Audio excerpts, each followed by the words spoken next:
Hey, good evening, everyone, and thank you for joining us. It is now 6 p.m. I'm going to call the meeting to order, but this meeting is being recorded and will be available on our website within 24 hours of meeting. So now I do call the meeting. Okay. Noted the time, 6 o'clock. Okay, and the minutes were sent out. We would like to move that the minutes from the January 13th, 2026 meeting be approved. So All in favor? Aye. Okay. None opposed? Okay. Minutes have approved that shortly. Okay, so now we are going to go into our public comment. Anyone who has joined us online, do you have any comments you would like to make? Hearing none, we shall move on to election officer appointments. So I'm going to ask Lisa if she can now present.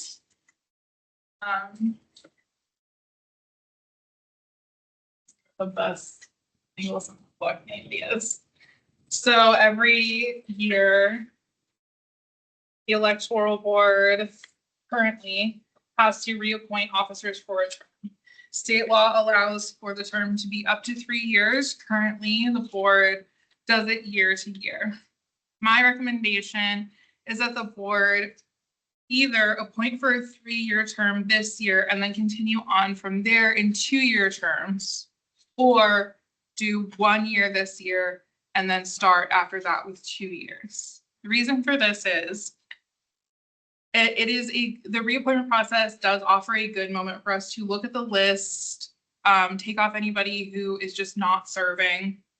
So it is a valuable process. However, every time we start a new term, every officer needs to sign an oath in person, which is a process that does take time and labor and just general like cat chasing. So, and additionally, anytime they start a new term, they must train, election officers must train no matter their role before they can serve. So, for instance, we are having a special election next week. Because it is within the term appointment, the new term that you all will be reappointing for doesn't start until March. I didn't have to retrain these officers because I chose people that all served in the fall, which saves money, saves staff time, saves me time. So by adopting the cycle that I have recommended, we will automatically have officers who are within compliance already without training every March primary of the presidential year without adjusting the terms. So that is my recommendation going forward. I have for you several lists of officers, which I will explain their makeup now. I have officers recommended for reappointment, and I have this list that you guys can peruse. There's also a second copy with the materials. It contains 1,299 names. These officers have previously been appointed by the board and are recommended to be reappointed. We also have, in addition to that list,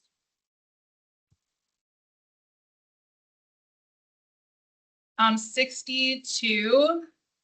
I'm so sorry. There we go. There are 2 copies of the same list.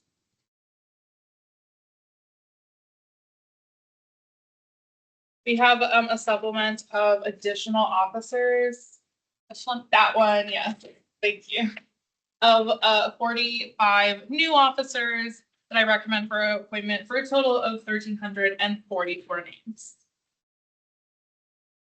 I also have a list of ineligible officers. These are officers who are no longer meeting the legal requirement in that they do not currently have an active registration or active or inactive registration in the state of Virginia. So they've either removed, canceled their registration, passed away. There's 62. Yes, 62. I also have a list of officers that I recommend for removal. This list is 902 names long, and I will explain. There is a small portion of this list that are people who are technically still eligible because they're registered in Virginia, but they're registered in like Richmond now. I don't think they want to drive here. So I have taken out anybody that is like a known person that likes to come in and is serving with us. The rest of the names, the large majority, are people who were added to our list of officers 2 or more years ago, have not served in an election since at least 2022. Our current records go back to like the beginning of 2023. And also have not been available to serve an election in that same time. So that's where the vast majority of these over 900. So it is my recommendation that we do not reappoint these people, but they are legally eligible for reappointment. I do not have any individual names to recommend for like any other reason. Yes, like non-compliant with the code, election officer code, or anything like that. And any of these recommended for removal, they would be eligible to reapply. So Yes, this is like not putting them on any sort of list. If they wanted to serve, they could submit. Some easy candidates for Arlington office. well, they're no longer eligible. Well, sometimes. No, I know. Yes, there are several. I'm just pointing out that they presumably were added and did not serve. Yes, but because they are candidates, They may have been inactive Fair. because they are Yeah, candidates yeah. and can't serve. Fair point. yeah. So there are a few names of people who are active in the community in other ways, but not as officers. That is all I have for the annual reappointment list. Do you want me to speak on those? Not yet. Okay. Let's go ahead and do the appointments first. So the recommendation is to approve the appointments for a term commencing March 1st and ending February 28th, 2029. 23? 3-year term, that's the recommendation. Okay, who's got the list? I need to get a count of how many be appointed. 1,344.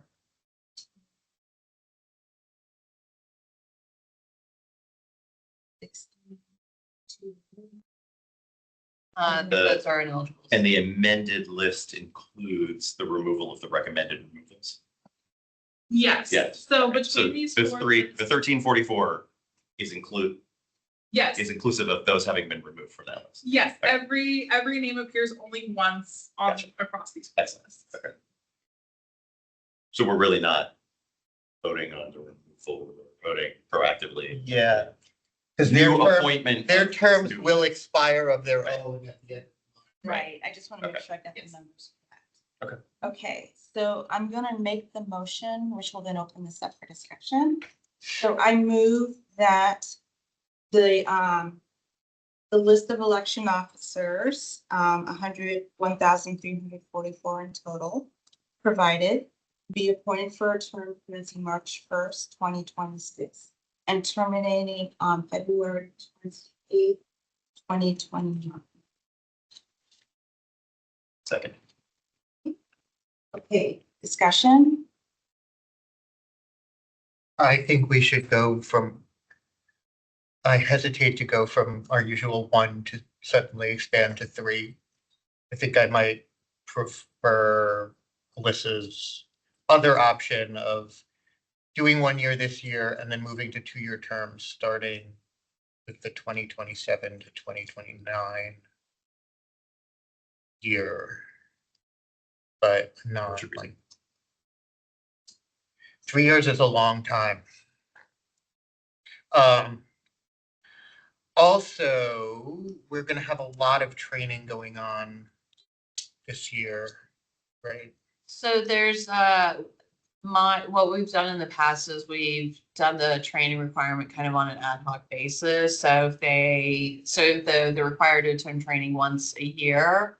If they worked the primary, we won't necessarily require them to attend training for the general, but if we're rolling out new equipment or They're new gonna law have- changes, or depending on the nature of the change, we can add the additional requirement beyond what the state, does that make sense? So even though the state says legally, they're not necessarily required.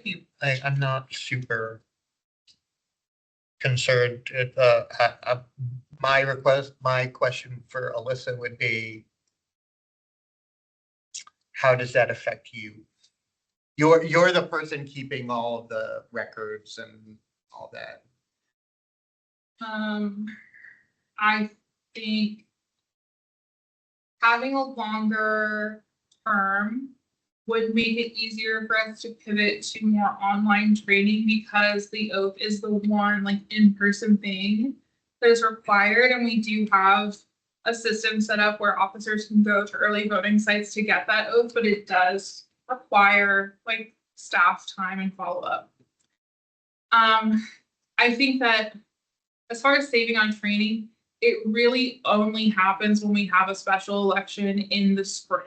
Because of ranked choice voting, we go back and forth between dual primary, single primary, ranked choice voting, no ranked choice voting so often that we generally do have to require officers to complete some kind of training for our regularly scheduled primaries and generals anyway.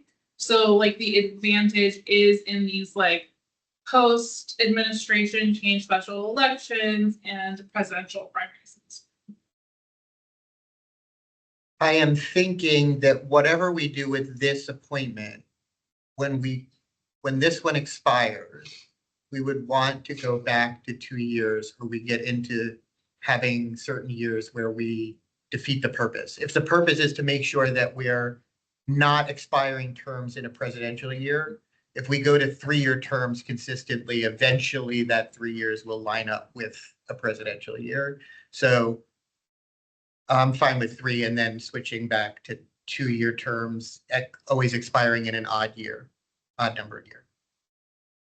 Which would be the next Yeah, time, right? yeah, so the next time would Yeah. be 2029 and we'd have a term from 2029 to 2031.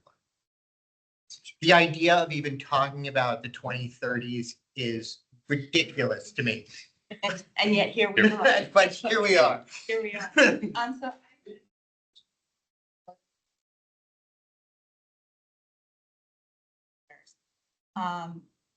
so that means like at any time, if you have a recommendation for removal, just bring it to us.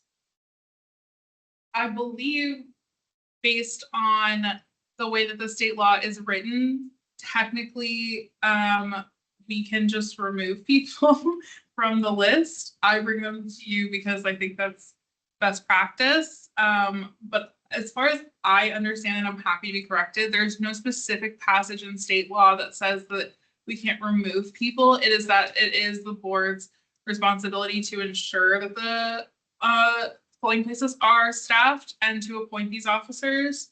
So we can take people off whenever we want, and we can also add people whenever we want. This is I just think our like, traditional practice has not been to formally fire people midterm. It's always been to kind of sideline them and not assign them for a given, and then not reappoint them the next time they're up. But I think, have we ever had this? I feel like this has come up at FIBA at some point about terms and how to remove people midterm, and I think we can do it. It's just that most places that have a sufficient number of election officers on their list don't bother going to the trouble of removing someone mid, because I feel like there would have to be some sort of process, like we couldn't just summarily rescind their appointment. We can summarily say, well, we're not assigning you to an election. We can't summarily just rescind their appointment. We actually have to give them a chance to answer for their alleged misdeed that caused it. I don't think we're gonna have this problem, but I think at worst, we just say, I don't think we're assigning you next election. And we don't actually have. Gang. Yeah. But we can, I just think we'd have to look further into what would be expected of us if we were gonna rescind somebody's appointment. In practice, the way that the state law is written, a community with very little turnover, it's intended that like the state law imagines a world where you guys can appoint 10 officers who serve Every, at USAA, and they serve every single election for 3 years, unless they tell us they're going on vacation, and then we swap someone out for that one election, which is not the experience for Arlington County. So whatever we do will I mean, be. never have been the experience. Yeah. But certainly hasn't been since the 50s when they imagined this world where Yeah, precincts would be staffed by 3 people and. since you brought up the 50s, I do enjoy that the first documented recording of electoral board minutes that we have in our archives is the termination of election officers. That is the only business discussed in that meeting for the historical records. So, Well, then apparently we can terminate election officers. All right, so I'm gonna call the question. All right. The The motion remains a 3-year term. those in favor? Aye. Aye. Any opposed? Okay, all right. So their terms expire February 28th, 2029. And what we will then do moving forward is when we appoint new officers, then their terms will also expire February 28th, 20. All right, onward to the gift policy. Wait, we have one more thing on election. Oh, that's right. I'm sorry. Let's not. I apologize. We do have one thing on elections. Yeah, so we have heard from both political parties that the current method that we have set up for them approving officers is either not working or is really labor intensive. The system that we have set up right now is that when we have like a scheduled contact with an officer or when they apply for the first time, we ask them if they want to affiliate. That kicks off an automated email that requires the party to individually approve each officer and upload a signature to confirm it. There's been issues with the links in the emails. There's been issues with the emails not being received, just getting missed, and it's also a really time-intensive process. So I have proposed an alternative process, which is loosely based on the one that was used at the time when I was working in Alexandria. Basically that 1 week before each scheduled board meeting where we intend to have election officer appointments on the agenda, I will send a list of any requests to affiliate that are still pending to both political parties to give them a chance to approve or deny. They will get the name and email address of the officer, which is disclosed in the question body of the question that the officer answers. In the time between the officer applying or requesting to affiliate and the approval or rejection, they are still listed as unaffiliated and can continue to serve as an officer that's unaffiliated. If they get rejected by the party, they remain on our list as an unaffiliated officer. Once the party approves them, then they become an affiliated officer with the party.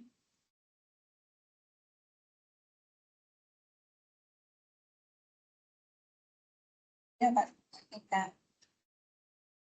Okay. Question. Yeah, we have a motion, so we can. Would you like to make it? I go ahead and make it. I move that the process outlined for party affiliation be. Second. Any discussion?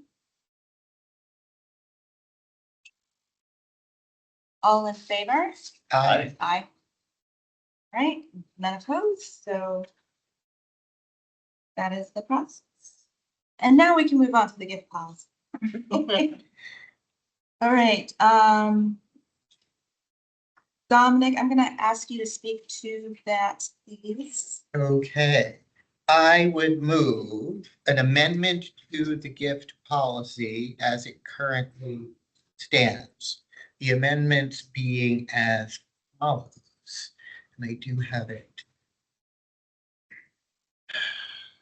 Now where did it go? Here they are. In the section on scope, we are going to add certain language in the last part such that after, on the third line of the current distributed version, there's a comma and then a clause that starts, but in the case, that clause read after amendment, but in the case of members of the board and officers of election, the policy only applies when such member of the board or officers of election are performing the duties of their office. Second amendment, in the definition section under negligible value, replace $20 with $30. And then in the exceptions section for gifts of negligible value, also replace $20 with $30 in both places that it appears in that definition. Thank you. So I'm gonna start by making the motion. So I'm gonna make the motion to accept the amendment to the gift policy. I don't think you need to do No? that. Somebody just needs to second my motion. Oh, you already did. I'm sorry. Go ahead. Second. Any discussion?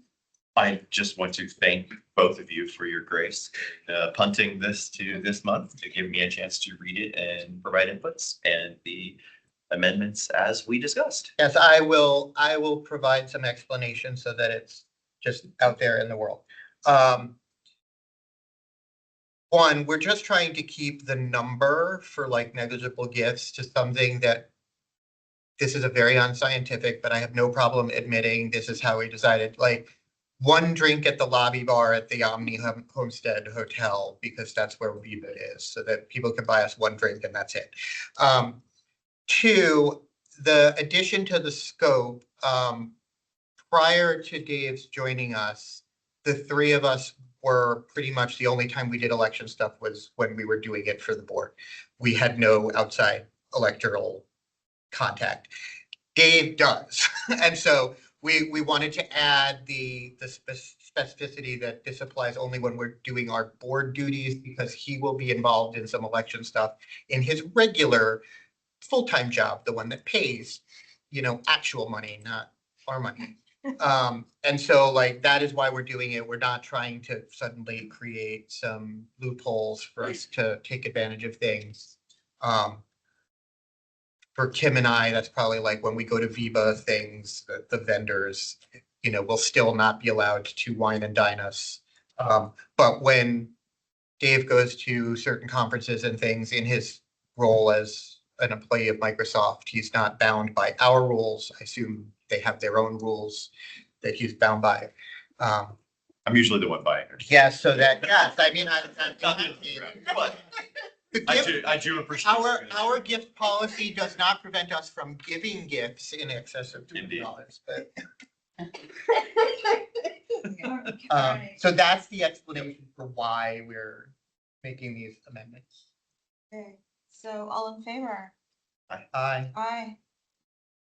Alright, none opposed, so that's it. I would also then move that the gift policy, as it has now been amended, be the permanent policy of the board rather than its current status as expiring once the contract is signed, which it still hasn't been. Meet the board in the office. The board and the office. I'll second that. Okay. Right, no, any discussion? All in favor? Aye. Aye. Okay. We have a gift policy.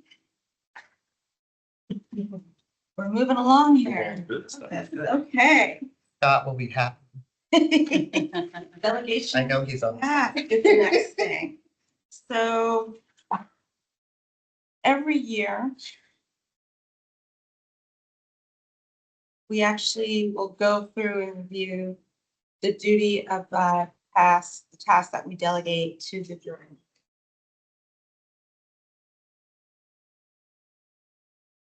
I know you both had the opportunity to read this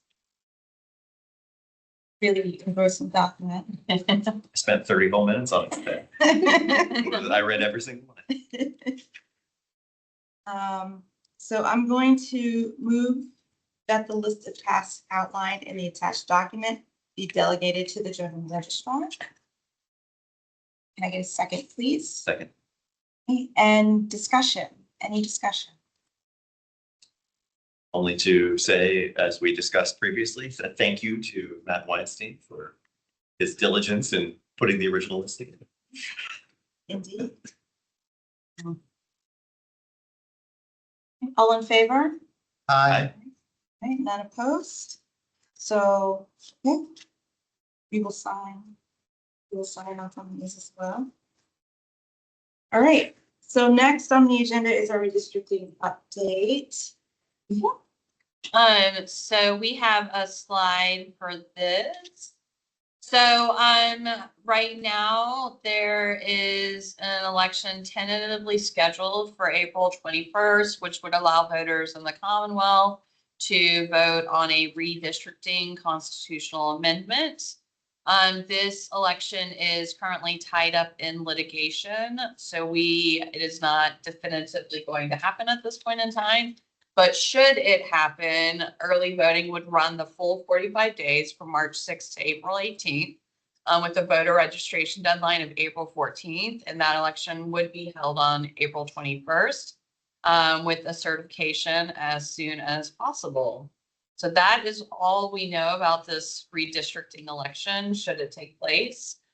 There's still a lot of unknowns, both within the General Assembly. Additional guidance needs to be provided. And then, like I said, it is currently tied up in litigation.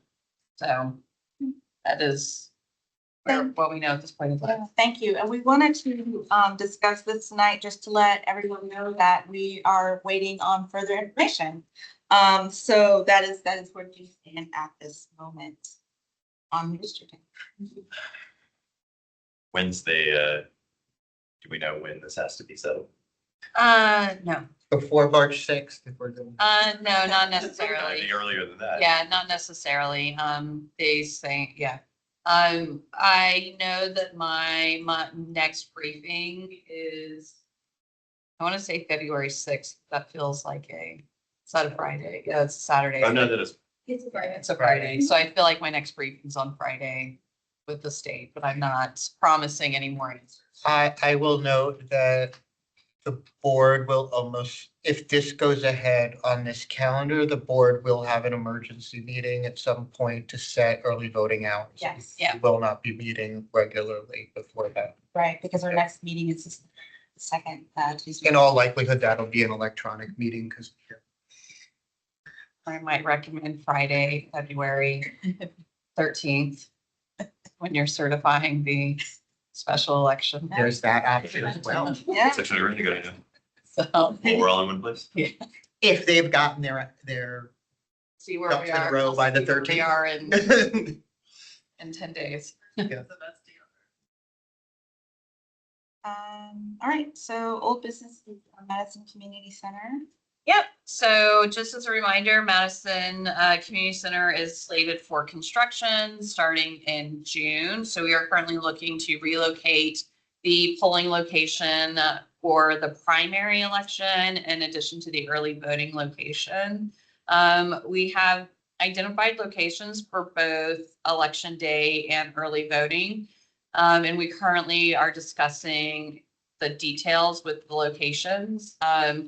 All I will say at this point in time is that the locations selected were recommended by the community, and I think they would be very happy with what we will ultimately be proposing, because they were definitely on the short list of locations previously identified. So like I said, we hope to have that in front of the county board for a request to advertise in March and then an approval in April. Lot to do this month. And I will say the Madison will not, it will remain, should the April special go forward, we will still be using Madison for that April special. I assume that was Chris's question since she raised her hand. Yeah, we will remain in Madison until the June primary. Yes. So, Through the June primary, through the June, no, sorry, no, we have to do it Until- before the June through the primary, April special. like by May 31st. Yeah, thank you, Chris. That was your question. So. Okay.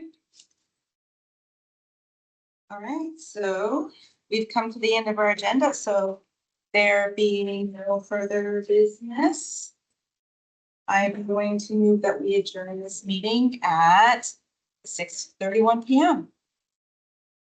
Second. All those in favor? Aye.